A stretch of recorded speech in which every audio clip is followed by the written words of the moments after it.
Oui, effectivement, avec un point sur la situation sécuritaire. Durant la nuit, les tirs de missiles et de drones ont repris après que pendant 7 heures, les Iraniens n'aient pas tiré le moindre missile en direction du territoire israélien. Il y a eu des alertes dans le nord, sur le littoral et même dans la région de Jérusalem. Les systèmes de défense israéliens ont intercepté tous les missiles sans faire de blessés. Ceci étant, Tsahal a poursuivi hier soir ces raids aériens contre des cibles iraniennes. Les avions de chasse israéliens ont détruit les studios de la radio et de la télévision iranienne et désormais ces émissions ne peuvent être captées que sur Internet.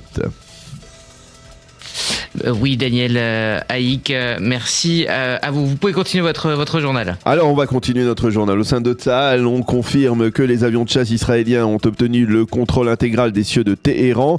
Et cette bonne nouvelle pourrait avoir pour conséquence une augmentation du rythme des raids aériens israéliens contre des cibles iraniennes, ce qui devrait alors se traduire par une baisse sensible du nombre de missiles balistiques qui sont tirés par les Iraniens vers Israël. Le chef de la diplomatie iranienne, Abbas Araghchi, a affirmé hier soir que son pays n'était pas en guerre avec les pays de la région. Une déclaration qui est intervenue alors que plusieurs pays arabes du Golfe Persique ont été sérieusement touchés par des attaques de missiles et de drones iraniens. Pour les observateurs qui sont formels, les Iraniens ont frappé au cours des 2 derniers jours des pays comme l'Arabie Saoudite, le Qatar, les Émirats, le Koweït et même la Jordanie. Et l'on estime que ces attaques ont pour objectif de faire pression sur ces pays afin qu'ils poussent les Américains à cesser leur raid contre les installations iraniennes.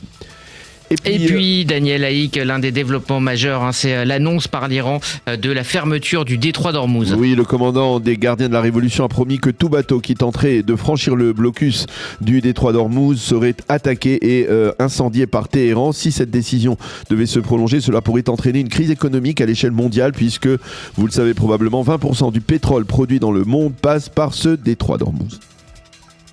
La tension grimpe également sur le front nord, le long de la frontière entre Israël et le Liban. Oui, au cours des dernières heures, l'armée de l'air israélienne a bombardé à plusieurs reprises des positions du Hezbollah dans le quartier de Dahia, le quartier du mouvement chiite au sud de Beyrouth. Tsahal a bombardé les studios de la chaîne Al-Manar, la chaîne de la télévision du Hezbollah. Et dans Tsahal, on envisage l'hypothèse d'une opération terrestre au sud Liban, une opération souhaitée par les élus locaux israéliens. Cela permettrait de neutraliser les quelques 10 000 missiles que détient encore le mouvement terroriste chiite. Le chef d'état-major de Tsahal, le général Eyal Zamir, a promis une riposte d'envergure contre le Hezbollah.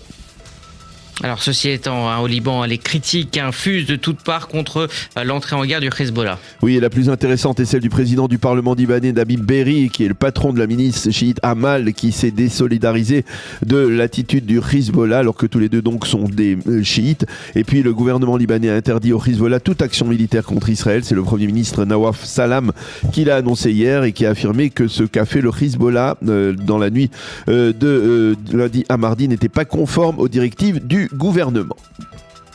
Le Premier ministre Benyamin Netanyahou lui affirme que cette opération militaire en Iran sera rapide et dynamique. Oui, dans une interview sur la chaîne Fox News, M. Netanyahou a expliqué qu'Israël allait créer les conditions pour permettre au peuple iranien de décider de son avenir. Le Premier ministre a déclaré que si l'Iran n'avait pas été attaqué, le programme nucléaire iranien aurait été très vite intouchable. Netanyahou a également déclaré que sans la détermination du président Trump, il n'aurait pas été possible de lancer une telle opération. Et puis il faut souligner que cette guerre a restauré une unité nationale même sur le plan politique en Israël. Oui, l'opposition a déclaré soutenir le gouvernement face aux enjeux militaires et historiques de la chute du régime iranien. Hier, le Premier ministre a rencontré le chef de l'opposition Yair Lapid qui lui a apporté tout son soutien. Idem pour Benny Gantz et même Lieberman a déclaré qu'en cette période de guerre, il fallait mettre les divergences de vues politiques de côté.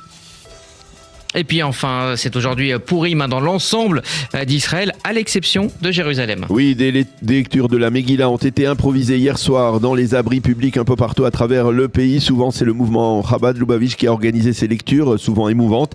Le président de l'État, Yitzhak Herzog, lui, a décidé de lire la Megillah avec les soldats de l'unité d'élite de Douvdevan. Et ce soir, ce sera donc à notre tour, les habitants de Jérusalem, de lire la Megillah. Le grand rabbinat d'Israël a expliqué en détail les dispositions à prendre, en particulier en cas d'alerte en pleine lecture de la Megillah. On vous souhaite d'emblée Pourim Sameach.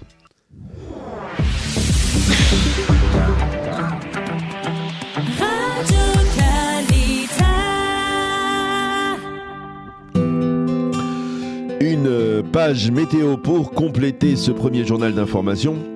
Le temps restera ensoleillé, les températures seront en légère hausse, mais attention, demain, retour de la pluie dans le nord du pays au moins.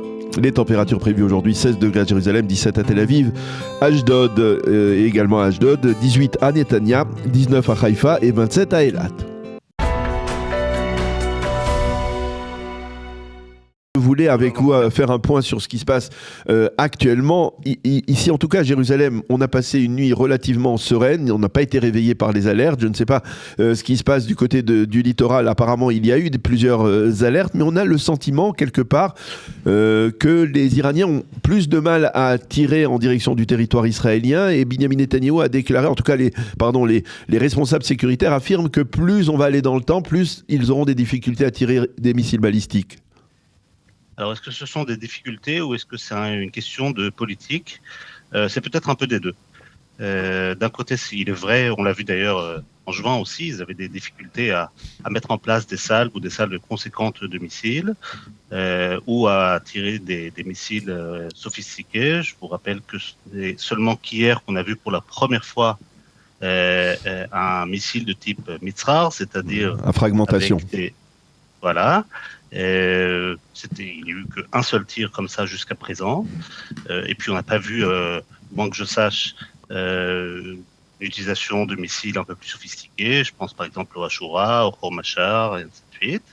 Alors est-ce qu'ils ont des difficultés ou est-ce que c'est tout simplement une décision, cette fois-ci, de tirer un peu au compte-gouttes pour permettre une durée un peu plus longue et pour épuiser à la fois les systèmes de défense, mais aussi la population israélienne. Mais en fait, je vous rappelle, Jonathan, je ne pense pas avoir besoin de vous le rappeler, mais ces derniers mois, on avait dit que justement, l'un des dangers qui pesait sur Israël, c'était la multiplication, la production rapide de missiles balistiques, et que le projet des Iraniens, c'était à un moment de tirer des dizaines, peut-être même plus, de missiles balistiques d'un coup pour percer, on va dire, les systèmes de défense israéliens et faire un maximum de dégâts.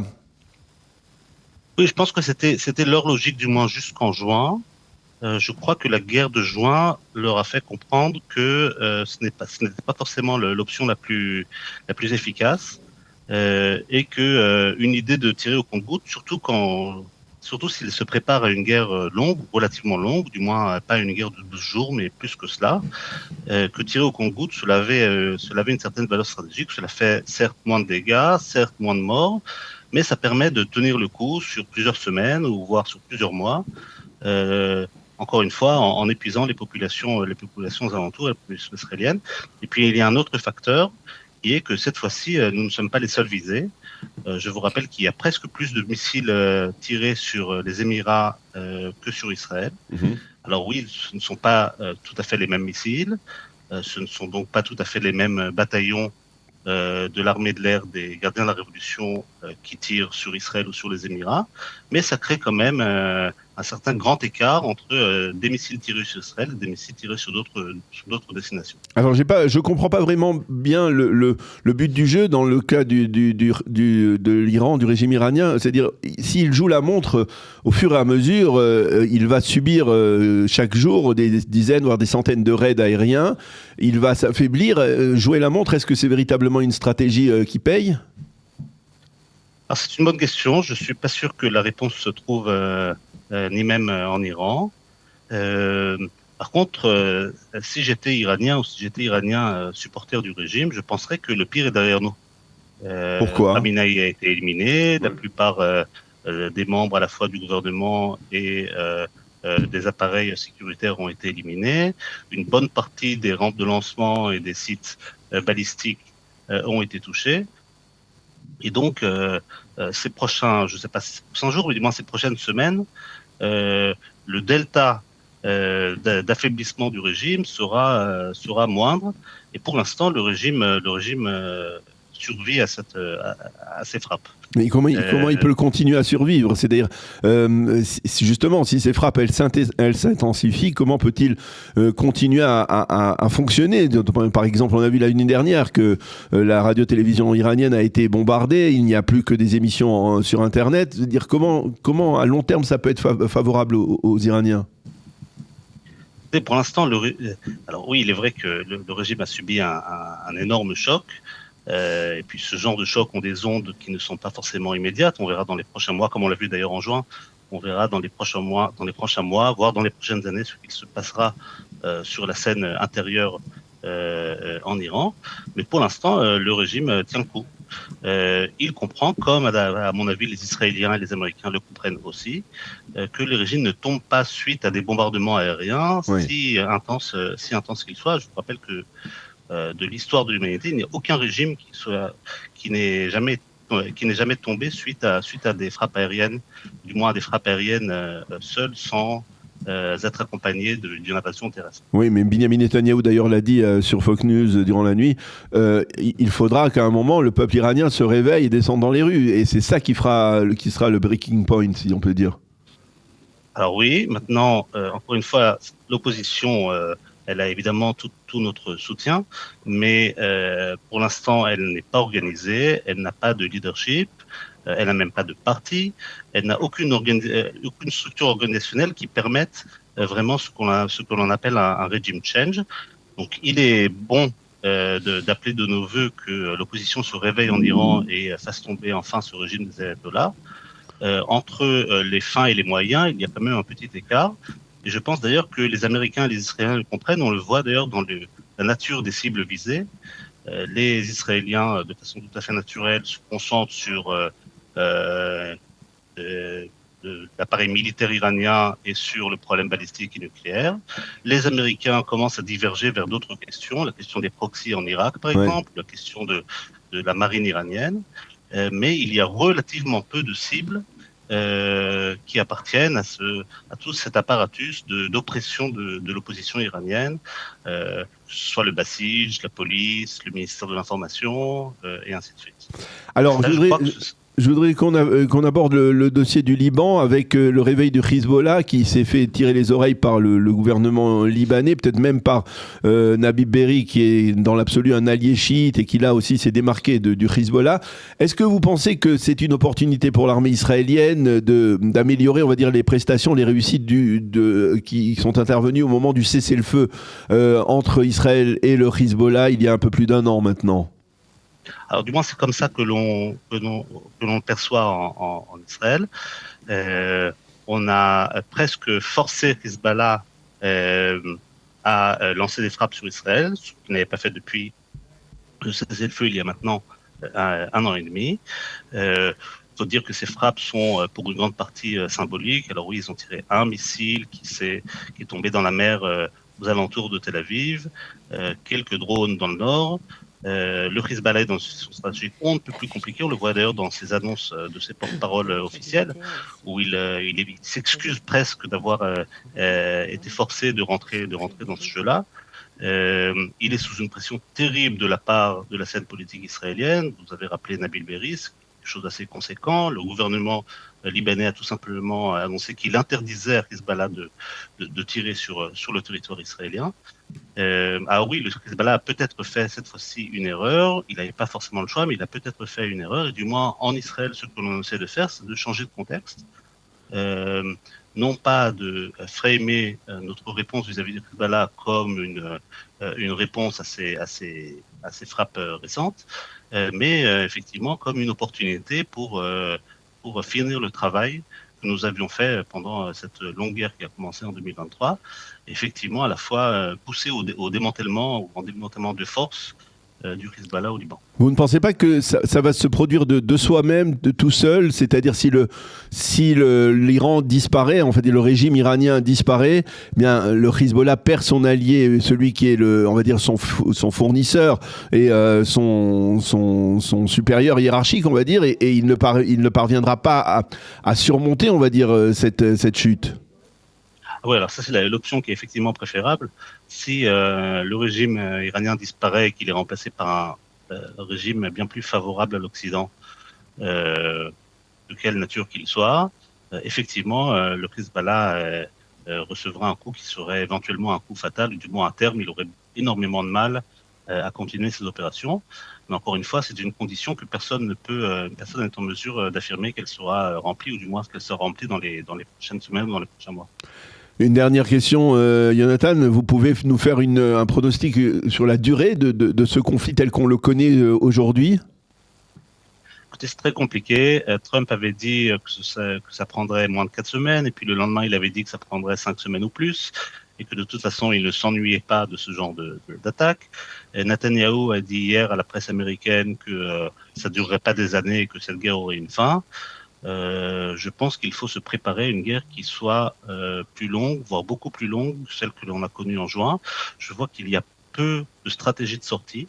C'est-à-dire qu'en juin, on avait fini le travail au bout de quelques jours lorsqu'on avait éliminé la plupart des sites nucléaires, donc on pouvait se retirer facilement. Et puis, on était capable de menacer la partie iranienne d'une éventuelle entrée américaine dans le conflit. Or, cette fois-ci, les Américains sont dans le conflit depuis le premier jour. Donc, on a un peu perdu notre force de dissuasion. Je ne vois pas tellement comment tout cela peut s'arrêter. Et surtout, il n'y a plus du côté iranien, il n'y a plus de leader suprême. Il n'y a plus personne qui ait la légitimité suffisante pour prendre ce genre de décision, qui serait éventuellement vue comme une trahison, comme un geste de faiblesse. Donc je vois qu'il y a peu de mécanismes de sortie possibles. Je ne suis pas très optimiste sur la question de la durée de la guerre. Je pense que cela peut durer un certain temps. Eh bien, merci beaucoup, Jonathan Keller, ancien officier des services de renseignement militaire israélien. Merci d'avoir été avec nous, de nous avoir donné votre appréciation de cette situation sécuritaire au 4e jour de cette guerre entre Israël et l'Iran, l'Israël, les États-Unis et l'Iran. Merci beaucoup, Jonathan. Et pour Imsamer. Nous avons le plaisir d'être en ligne avec Myriam Shermer. Myriam, bonjour, Boker Tov. Bonjour, Boker Tov, Daniel. Merci d'être avec nous ce matin. On espère d'abord que vous avez passé une nuit relativement sereine. Relativement calme, là où je me trouve, dans le centre, plutôt vers Sharon. Une seule alerte cette nuit pour nous. Une seule alerte, voilà. Bon, c'est justement, c'est une question que l'on se pose effectivement, de savoir est-ce que les Iraniens vont continuer à faire pleuvoir, on va dire, ces missiles peu à peu, ou alors est-ce qu'ils nous réservent une sorte de salve massive qui pourrait effectivement dérégler les systèmes de défense israéliens? Je vous pose la question. Même si vous n'êtes pas une experte sécuritaire. Vous faites bien de me poser la question, mais je n'ai pas de réponse pour vous. Mais effectivement, le nombre d'alertes a drastiquement baissé depuis samedi. On est passé de près de 25 chez nous samedi à moins de 10 hier. Donc on sent une différence notoire. Est-ce que effectivement c'est parce que l'arsenal a disparu? On le saura qu'à la fin. Daniel. Alors, je voudrais avoir votre appréciation sur un homme, Binyamin Netanyahou, dont on parle beaucoup, bien entendu, on ne peut pas ne pas en parler. Binyamin Netanyahou, qui depuis qu'il est rentré en politique, avait, comme de manière presque obsessive, promu le dossier du nucléaire iranien en Israël, dans la classe politique israélienne. Finalement, il arrive au bout de ses espérances, de son espoir concernant ce dossier, et peut-être qu'il est en passe de concrétiser, on va dire, son aspiration, à savoir neutraliser cette menace existentielle qui pesait sur l'État d'Israël. Oui, ce qui est intéressant, Daniel, c'est qu'en réalité, nous avons à la fois Benjamin Netanyahou et nous avons Donald Trump, qui sont donc tous les deux aux manettes de cette opération historique. Et pour les deux hommes, c'est personnel. Vous avez bien expliqué pourquoi pour Netanyahou c'est la mission de sa vie. Vous vous souvenez très bien, Daniel, que quand il est arrivé, quand il est revenu au pouvoir à partir de 2009, c'était une mission très importante pour lui. Vous vous souvenez de l'opposition à l'époque de certains anciens hauts gradés des services de renseignement. Je pense par exemple à Meir Dagan ou à Yuval Distal de l'époque, qui nous disait que c'était un projet fou et messianique. Mais souvenez-vous, au début des années 2010, on parlait en Israël couramment du fait qu'une opération allait intervenir en Iran, avec l'humour juif autour de ça, et bien entendu. Et donc, on a cette mission que s'est fixée Benjamin Netanyahou. D'ailleurs, il dit à Amit Segal en 2022, quand il retourne à son poste de Premier ministre, à la tête de l'actuel gouvernement. Cette fois-ci, je ne suis plus un jeune soixantenaire. Cette fois-ci, je sais ce que je fais. Et cette fois-ci, ce sera à la fois où je bombarderai l'Iran. Donc ça, c'est Benjamin Netanyahou. Et à côté de ça, on a Donald Trump, pour qui ce n'est pas moins personnel, parce que, il considère que la tentative d'assassinat dont il a été victime pendant un meeting de campagne avant sa réélection, en 2024, c'était du fait iranien. Donc, il dit aux journalistes hier, aux nombreux journalistes américains et européens avec lesquels il échange hier, il leur dit il a voulu m'avoir et c'est moi qui l'ai eu en premier. Et quand il dit il parle évidemment de Khamenei. Oui, Khamenei, parce qu'on l'oublie peut-être, mais apparemment, Khamenei était l'un des instigateurs des tentatives d'attentats qui ont failli coûter la vie à Donald Trump. Tout à fait. Ce que je vous dis, c'est que cette tentative d'assassinat, elle est attribuée aux Iraniens, même si rien d'officiel n'est jamais sorti, hein, mais c'est l'idée que se font les Américains de cette tentative d'assassinat à laquelle Donald Trump a réchappé vraiment de justesse, hein, puisqu'il a été éraflé à l'oreille. Et donc, encore une fois, je pense qu'on a beaucoup parlé au cours des années du lien qui unit Donald Trump et Benjamin Netanyahou. Et c'en est encore un, c'est-à-dire cette idée que c'est personnel, que le régime des mollahs est à la fois contre l'Occident, contre l'idéologie dominante de l'Occident, mais en particulier contre ses différents leaders.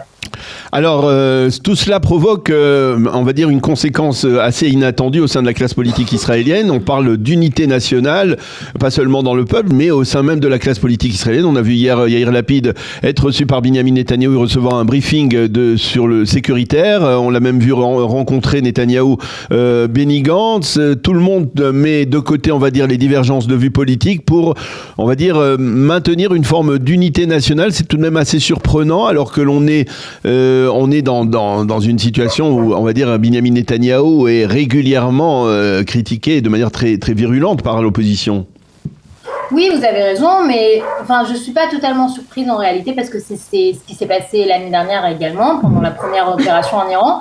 Lorsque les opérations sont courtes et particulièrement intenses comme celle-ci, la politique israélienne a quand même tendance à faire bloc, à se réunir autour de l'armée. Et oui, effectivement, on voit que les différents leaders de l'opposition, les uns et les autres, adoptent, j'ai envie de vous dire que c'est la stratégie Bennett, puisque c'est lui qui fait ça depuis le 7 octobre, hein, c'est-à-dire vraiment de se rendre sur le terrain, de soutenir la population et de défendre Israël à l'étranger aussi. On a vu Yair Lapid donner une série d'entretiens à la presse étrangère, défendre l'offensive, défendre la position du gouvernement. Naftali Bennett va jusqu'à dire je soutiens pleinement le gouvernement et le Premier ministre. Yair Lapid n'arrive tout de même pas à prononcer ces paroles, mais il dit je soutiens totalement l'opération, je soutiens les forces de l'ordre et je soutiens le gouvernement.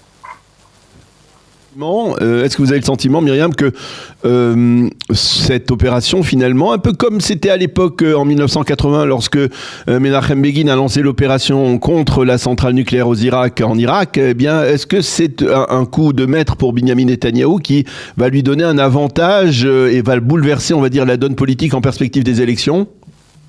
Ah, telle est la question. Alors là encore, c'est difficile à dire parce que la dernière opération en Iran en juin, Benjamin Netanyahou, selon les différents commentateurs du pays, considérait que ça allait justement lui donner cet avantage électoral qu'il avait perdu depuis le 7 octobre. Or, ça n'a pas été le cas. C'est-à-dire que les Israéliens ont approuvé majoritairement l'opération, mais n'ont pas forcément fondamentalement changé d'avis sur leur position sur Netanyahou, où plus ou moins le pays est divisé en deux, bibiste et anti-bibiste, et ça ne change pas tellement. Et je pense que c'est vraiment trop tôt pour dire, puisqu'on est seulement au 4e jour de l'opération, hein, mais tout va dépendre, encore une fois, des résultats obtenus sur le long terme. Mais le pays est tellement enlisé dans cette impasse pour ou contre Netanyahou que ceux qui... je vois mal comment ça pourrait changer fondamentalement l'opinion des Israéliens qui, encore une fois, depuis plus de 5-6 ans maintenant, sont profondément divisés et enlisés dans cette impasse pour ou contre Bibi. Eh bien, Myriam Shermer, merci beaucoup de nous avoir éclairé sur ces dossiers, en particulier donc le dossier politique et l'impact que pourrait avoir donc cette guerre sur le Likoud, sur Binyamin Netanyahou lui-même et sur la campagne électorale qui se profile à l'horizon. Merci beaucoup d'avoir été avec nous. Bonne journée, une journée, on l'espère, sereine dans votre région. Merci beaucoup, Daniel. Vous aussi. Eh bien, nous allons commencer par la première page du Yediot Aharonot de ce matin qui parle de l'internationalisation du conflit contre l'Iran. Le Yediot nous montre un globe terrestre autour des drapeaux des pays qui sont désormais impliqués dans l'actuelle confrontation en fonction du camp qu'ils ont choisi. Il y a bien sûr les drapeaux israéliens, américains et sur une autre colonne iranien. Et en dessous du drapeau iranien, par exemple, on peut trouver les drapeaux chinois, russes, libanais et yéménites. Du côté d'Israël et des États-Unis, eh bien, il y a la Grande-Bretagne, l'île de Chypre et l'Arabie Saoudite. Et au milieu, on va dire les pays neutres, les Émirats arabes unis, le Qatar, la Jordanie et l'Union européenne. La manchette du Israël Hayom s'inscrit dans une dimension semblable. Elle parle, elle, d'une guerre non pas internationale, mais régionale. Et dans sa première page, le Israël Hayom nous montre des photos des fronts qui se sont réveillés depuis plus de 24 heures. Beyrouth d'abord, le Liban, le Téhéran bien sûr, mais aussi l'Arabie Saoudite attaquée par des missiles iraniens et l'île de Chypre. Le journal mentionne également le Qatar et Dubaï. Alors qu'écrivent les éditorialistes israéliens dans le Israël Hayom de ce matin, Dani Zaken croit savoir que les brèches au sein du pouvoir à Téhéran s'élargissent et c'est de mode augure. Yoav Limor, le spécialiste sécuritaire du journal, écrit que l'entrée en guerre du Hezbollah est une opportunité pour Tsahal qui a là l'occasion d'en finir avec le mouvement chiite, mais il ne faut pas qu'Israël s'embourbe au Liban. Lila Archouval écrit que l'armée de l'air israélienne aspire à élargir son succès dans les airs et souligne que 3000 bombes ont été tirées sur Téhéran et sa région depuis le début de la confrontation. Nadav Etzni décrypte l'attitude de la gauche internationale et des suprémacistes américains. Pour lui, il s'agit là du véritable axe du mal, un axe des intellectuels qui a trahi les résistants iraniens. Et Shahar Kleinman se penche sur les Kurdes iraniens qui réclament l'aide de Tsahal pour sonner le glas du régime.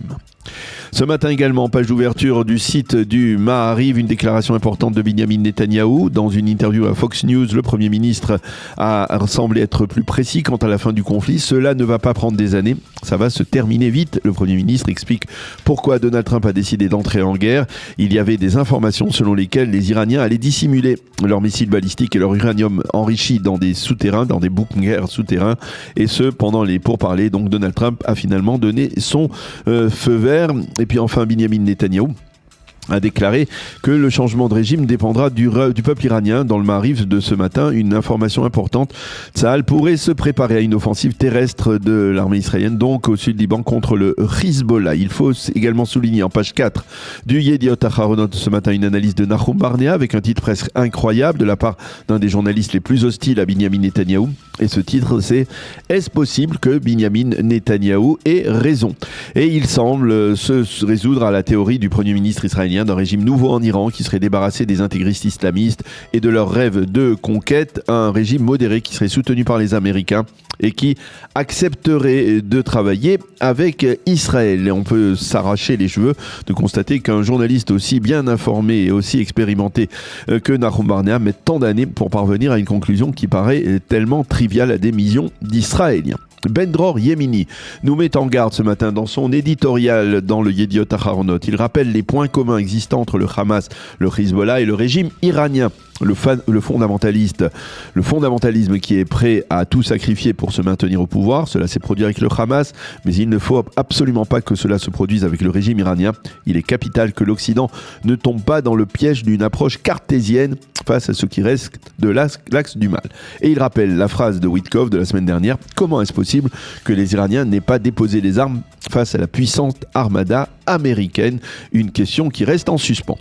Et puis dans la même page éditoriale, le professeur Yuval Albashan s'inquiète de certaines tendances radicales, mais attention, il ne s'agit pas de l'extrémisme de l'Iran ou du Hezbollah, mais des extrémistes israéliens de la droite nationaliste qui, selon lui, ont la fâcheuse tendance à développer des rêves d'impérialisme et qui reposent sur l'usage de la force. C'est ce qu'il écrit ce matin dans le Yediot Aharonot. Il rappelle qu'à chaque fois que cela s'est concrétisé, cela s'est terminé par une catastrophe. Quant à Zeev Abrahami, il nous conduit jusqu'à Berlin, où il a pu constater que la gauche allemande était dramatiquement absente de la grande manifestation de soutien aux opposants iraniens.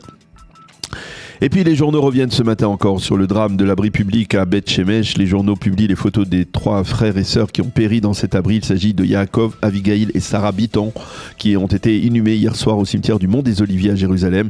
Dans le Israël Hayom, on voit en première page une photo des obsèques des victimes et en page d'intérieur, le journal titre hier, Beth Shemesh a pleuré et a éclaté en sanglots. Et puis on trouve toujours également un titre politique dans le site Ynet. Il s'agit des propos tenus en aparté par certains des responsables du Likoud qui croient savoir que Binyamin Netanyahou pourrait être tenté de provoquer des élections anticipées avant les grandes vacances vers la fin du mois de juin.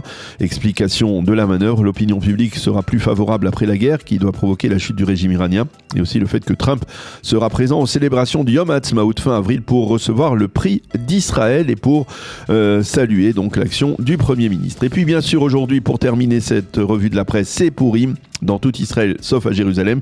Les journaux et les sites d'information le mentionnent, moins en évidence que à l'accoutumée, parce que l'actualité l'oblige. Eh bien, la presse israélienne et les médias parlent d'un Pourim tout à fait particulier. Certains parlent même de Pourim historique, puisque le jour où le peuple juif lit dans la Megillah d'Esther, son armée, Tsahal, frappe durement les descendants d'Aman, qui avait voulu exterminer Israël. Hier, les lectures de la Megillah ont été organisées dans les abris publics de Tel Aviv et du reste du pays. Des soldats religieux ont même lu la Megillah en pleine opération à la frontière nord entre Israël et le Liban. On se souhaite Pourim Sameach.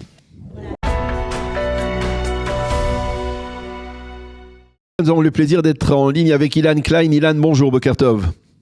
Bonjour Daniel. Merci d'être avec nous ce matin. Vous êtes un des responsables du Magen David Adom et on voudrait avec vous faire le point sur l'action du Magen David Adom pendant ces 4 premiers jours de guerre. Quelle a été la mobilisation, on va dire, des sauveteurs et des bénévoles du Magen David Adom?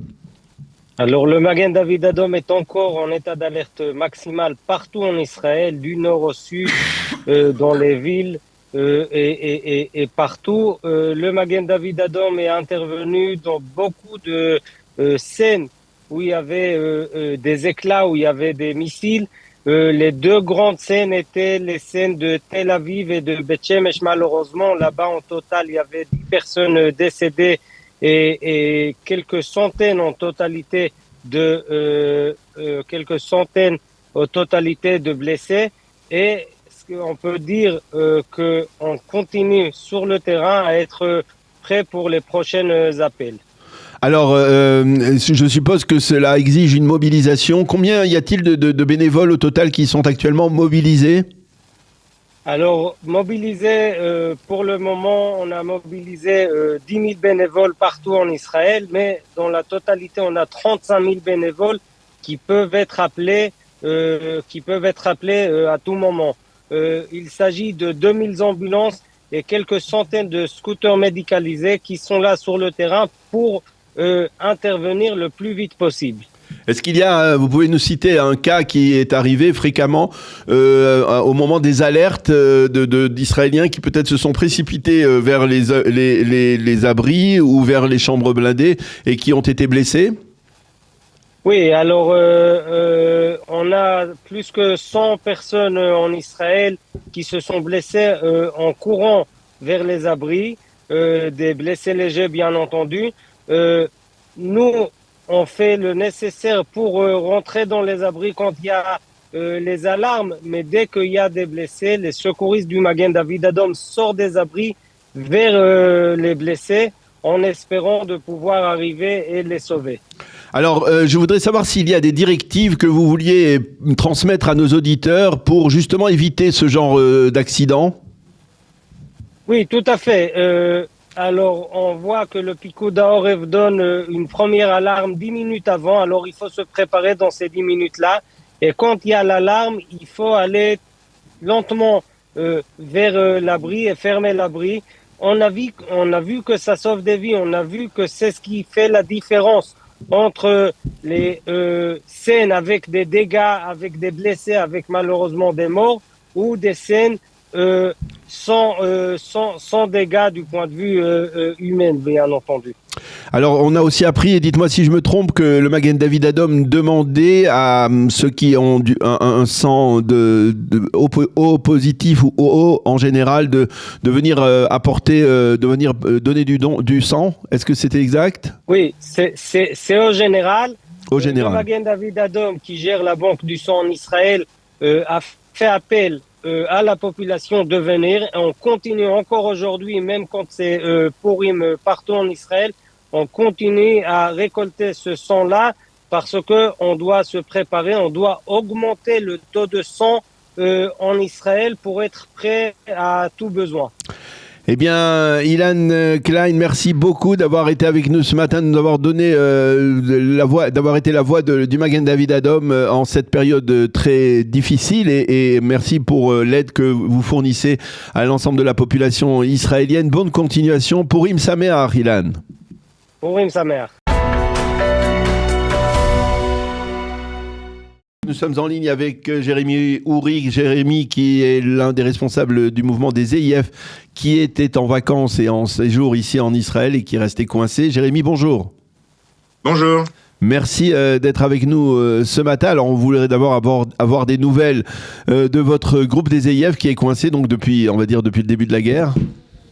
Oui, tout va bien pour nous. On est à Jérusalem. On n'a pas bougé de notre hôtel pour le moment. Voilà, les enfants vont bien, ils gardent le moral. On a pu faire une lecture de la Megillah hier soir. Voilà, on tient bon. Vous tenez bon. Alors, vous étiez en Israël dans le cadre d'un voyage des jeunes avec des jeunes éclaireurs, c'est cela ? C'est ça. En fait, on avait 130 PIF. Donc, les PIF, c'est la branche perspective. C'est juste l'année avant de devenir un Madrir. Et c'était un voyage. Voilà, l'idée, c'était de connecter à la terre, ne pas entendre parler d'Israël que dans les livres et de réorganiser des voyages de formation. Donc ils avaient 3 parcours, l'un autour de l'agriculture, de l'écologie, notamment avec le KKL, un plutôt autour de la santé avec le Magen David Adom et un autour d'activités sociales avec plein de partenaires différents. Ils sont passés voir des associations de handicap et d'autres, et des enfants défavorisés. Donc l'idée vraiment, c'est visiter Israël, vivre Israël et surtout ne pas le voir que par des belles images, des beaux points de vue, mais d'être sur le terrain par l'action. Alors là, vous avez certainement visité Israël dans une circonstance tout à fait exceptionnelle. Comment réagissent les jeunes face à ce qu'ils voient, les alertes, l'annonce du début de la guerre? Comment ça se passe ? Globalement, il y a un peu de tout. On est des Français, on est pour la plupart pas très habitués à ce genre de situation. On avait suivi les autres guerres plutôt à distance. Là, on était dans le vif du sujet. Alors certains ont ironisé en disant que là, ils avaient vécu vraiment de bout en bout l'expérience israélienne. Voilà, on est un seul peuple et même à distance, on était déjà très connectés à ce qui se passait. Maintenant, on est là avec tous les Israéliens et voilà, ça fait un petit peu peur, mais ils sont très forts et très courageux, nos jeunes, donc ça tourne bien. Olivier. Jérémy, bonjour. De quelle manière les parents qui sont en France ont réagi à cette situation ? Je voudrais remercier les parents à l'antenne, ils sont tout simplement géniaux. D'abord, ils étaient exceptionnels de nous laisser les emporter avec nous. Il y a eu très très peu d'annulations avant le départ. Ils avaient confiance en l'organisation, ils avaient confiance que même si on arriverait jusque dans cette limite extrême, on saurait gérer et protéger leurs enfants et c'est ce qu'on a continué à faire et ils ont continué à nous faire confiance en échangeant. Alors c'est très stressant pour eux et je veux les féliciter de leur courage. On a fait des réunions, on les tient au courant de façon très très régulière. Les enfants aussi, ils sont quand même grands, hein, c'est des enfants de 16 ans, voilà, ils nous soutiennent, ils nous donnent la force aussi de s'occuper correctement de toute cette organisation. Et vraiment, ils sont très forts. Comment vous les occupez pendant ces journées puisque je suppose qu'il n'y a plus de programme, puisque vous deviez repartir, je crois, dimanche ? On devait partir dimanche. La première journée, samedi, on a été un peu pris de court. De toute façon, il y a eu beaucoup d'allers-retours, donc ça a pas mal alimenté la journée. Et ensuite, on a les anciens ici qui vivent en Israël, qui sont tout de suite mobilisés. On nous a amené du matériel pédagogique pour faire des activités pour les enfants. On leur a fait faire du sport, on leur a fait faire de la peinture, du dessin, des jeux de société. Et c'est la force aussi de cette grande famille. Ça s'est activé très très vite et dès qu'on avait du temps libre où les enfants pouvaient sortir au moins sur le parking en face de l'hôtel, on leur a permis un peu de respirer parce que ça devenait un peu oppressant dans cette grande salle en bas. Qu'est-ce qui est prévu pour le rapatriement ? Est-ce que vous êtes en contact avec l'ambassade, avec le consulat français pour savoir de quelle manière cela va se passer à partir du moment, bien sûr, où l'espace aérien israélien va être réouvert ? On est en train là de s'organiser pour un passage par tabac. On est en lien avec toutes les autorités compétentes de tous que ce soit Israël, la France, voilà, tout a été organisé, bouclé de façon très sérieuse. et les parents, pareil, nous ont suivis sur cette organisation. Donc voilà, ça suit son cours. Normalement, à partir d'aujourd'hui, on est censé faire un premier déplacement dans le sud pour partir demain. Tant que ce n'est qu'un passage par tabac et pas un passage à tabac, c'est bien. Effectivement.